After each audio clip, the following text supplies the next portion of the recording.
কুষ্টিয়ায় গত ৩০ বছরের সব রেকর্ড ভেঙে তাপমাত্রা নেমেছে ৯ ডিগ্রি সেলসিয়াসে।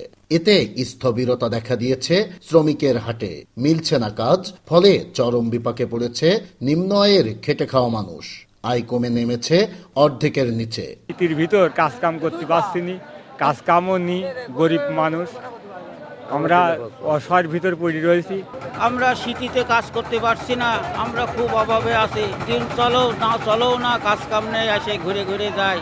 শীত এবার বেশি, ঠান্ডায় মরে যাচ্ছি, আমাদের অভাব। সপ্তাহ ধরে চলা শৈত্যপ্রবাহে জনজীবনে ঘটেছে ছন্দপতন। ঘন কুয়াশার সাথে তীব্র ঠান্ডা বাতাসে ঘরে বাইরে স্বস্তি নেই কোথাও। খাবারের পছন্দ ভিন্ন হলেও মজুর বেলায় সবাই এক। ৫-৬ বছরে এরকম শীত দেখাই যায়। সূর্য তো ৪-৫ দিন ওঠেই না।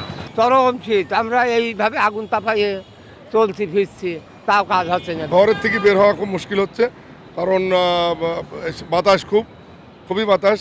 স্বস্তির খবর নেই আবহাওয়া অফিসের কাছেও। তারা বলছেন জানুয়ারি মাস ধরেই চলবে শীতের এ দাপট। শৈত্যপ্রবাহ মোটামুটি এখানে অনুভূত হচ্ছে ডিসেম্বরের শেষ সপ্তাহ থেকে। তো এর মধ্যে আমাদের গত ২ তারিখে সর্বনিম্ন ছিল ৯.২।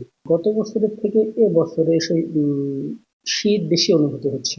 আবহাওয়া অফিসের তথ্য মতে জেলায় এক সপ্তাহ ধরে ৯ ডিগ্রি সেলসিয়াসের ঘরে থাকা তাপমাত্রা আগামী সপ্তাহে নামতে পারে ৮ ডিগ্রি সেলসিয়াসে।